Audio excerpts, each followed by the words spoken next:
భద్రాద్రి కొత్తగూడెం జిల్లా భద్రాచలం శ్రీ సీతారామచంద్రస్వామి దేవస్థానం కళ్యాణ పనులు అయితే ప్రారంభమైనని చెప్పాలి. ప్రస్తుతం మనం భద్రాచలంలో స్వామివారు రామాలయం నుండి మాడాబీధుల్లో ఊరేగింపుగా భద్రాచలం ఉన్న మిథిలా ప్రాంగణానికి అయితే చేరుకున్నారు. మిథిలా ప్రాంగణంలో భద్రాచలం శ్రీ సీతారామచంద్రస్వామి రామాలయం అర్చకులు అయితే స్వామివారికి ప్రత్యేక పూజలు నుంచి స్వామివారిని పెళ్లి కొడుకు వేడుక ఘనంగా నిర్వహిస్తున్నారు. ఈ పెళ్లి కొడుకు వేడుకలు చూసుకుంటే భక్తులు అధిక సంఖ్యలో పాల్గొని స్వామివారి కళ్యాణ పనులను అయితే వీక్షిస్తున్నారు.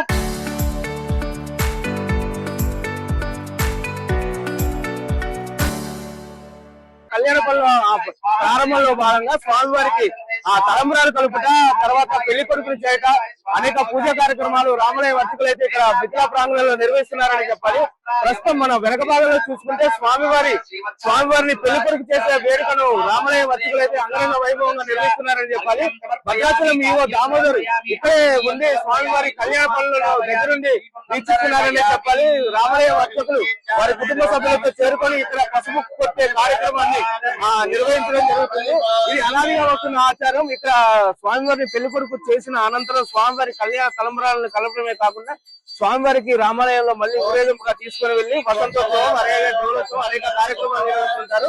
ప్రస్తుతం మనం చూసుకున్నట్టయితే మిథిలా ప్రాంగణంలో ఉన్న స్వామివారి కళ్యాణ వేడుక పనులు ప్రారంభమయ్యాయని చెప్పాలి. అంగరంగ వైభవంగా స్వామివారి కళ్యాణ ప్రారంభమయ్యాయి. దక్షిణ అయోధ్యగా పేరుగాంచిన భద్రాచలం శ్రీ సీతారామచంద్రస్వామి దేవస్థానం రామాలయంలో స్వామివారి కళ్యాణ క్రతువు అయితే ప్రారంభమైందని చెప్పాలి. ప్రస్తుతం భద్రాచలంలో స్వామివారి తలంబ్రాలు కలిపి స్వామివారిని రామాలయం అర్చకులు అయితే స్వామివారి రామాలయంలోకి తీసుకుని వచ్చారు. ప్రస్తుతం ఇక్కడ కళ్యాణ మండపంలో స్వామివారికి వసంతోత్సవం, డోలోత్సవం వంటి కార్యక్రమాలు ఆలయ అర్చకులు అంగరంగంగా నిర్వహించుతున్నారు. ప్రస్తుతం మనతో పాటు ఈ కళ్యాణ పనులు మరియు తలంబ్రాల విశిష్టత గురించి మాట్లాడడానికి ఆలయ స్థానాచార్యులు కేఈ స్థలస్థాయి గారు ఉన్నారు. వారిని అడిగి తెలుసుకుందాం. అయ్యగారు చెప్పండి, ప్రస్తుతం రామాలయ కళ్యాణ పనులు ఏ విధంగా ప్రారంభమయ్యాయి? భద్రాచలం శ్రీ సీతారామచంద్ర స్వామి వారి దేవస్థానంలో ఇది దక్షిణ అయోధ్యగా పేరు పొందినటువంటి క్షేత్రం. ఇక్కడ శ్రీరామనవమి నాడు జరిగేటువంటి కళ్యాణోత్సవానికి ఎంతో ప్రశస్తి ఉన్నది. ఆ కళ్యాణోత్సవం రోజున సీతారాములు ఇద్దరికి కూడా తలంబ్రాలు పోస్తారు. ఆ తలంబ్రాలతో పాటు ముత్యాలు కూడా పోయడం అనేటువంటి ముత్యాల తలంబ్రాలు, మామూలు తలంబ్రాలు, ఈ రెండింటిని కూడా పోయడం ఉన్నది. అయితే దేశం నలుమూలలా ఉండేటువంటి భక్తులందరికీ ఈ తలంబ్రాలు అందాలి, వాళ్ళందరూ కూడా శ్రీరామానుగ్రహాన్ని పొందాలి అనేటువంటి అభిప్రాయంతో తలంబ్రాలు ఎక్కువ సంఖ్యలో మనం ఇక్కడ కలపడం జరుగుతుంది. దానికోసమని సరిగ్గా పాల్గొన పూర్ణిమ నాడు ఈ తలంబ్రాలు కలిపేటువంటి కార్యక్రమం, అదేవిధంగా తలంబ్రాల్లో కలిపేటువంటి పసుపు దంచినటువంటి పసుపు దాంట్లో కలుపుతారు. మామూలు పసుపుతో పాటు ఇవన్నీ కూడా పసుపు కొమ్ములు దంచేటువంటి కార్యక్రమం, తలంబ్రాలు కలిపేటువంటి కార్యక్రమం ఇవన్నీ కూడా పాల్గొన పూర్ణిమ నాడు చేయడం జరుగుతుంది. అయితే ఈ సంవత్సరం పాల్గొన పూర్ణిమ నాడు గ్రహణం రావడం వలన పాల్గొన బహుళ దశమి నాడు ఆ ఉత్సవాన్ని మనం చేసుకుంటున్నాం. దాంట్లో భాగంగా తలంబ్రాలు ఎక్కువ 100 క్వింటాళ్ల అంటే 110 క్వింటాళ్ల తలంబ్రాలను కలపడం జరుగుతుంది. ఈ రోజు నుంచి తలంబ్రాలు కలపడం అనేటువంటి ప్రారంభిస్తారు. భక్తులు ఈ రోజు నుంచి కొంచెంగా దాన్ని కలుపుకుంటూ శ్రీరామనవమి లోపల దాన్ని పూర్తి చేస్తారు.